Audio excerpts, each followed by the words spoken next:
You ask Tiger to solve. This deals with linear equations with one unknown. The final result is x equals -126. Let's solve it step by step. Group all constants on the right side of the equation. Subtract 1 from both sides. Simplify the arithmetic.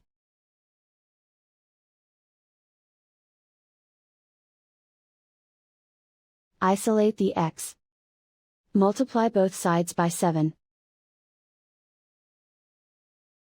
Group like terms.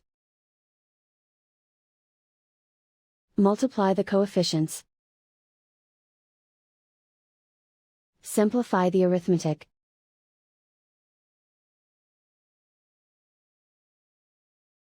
Convert the x into a positive number.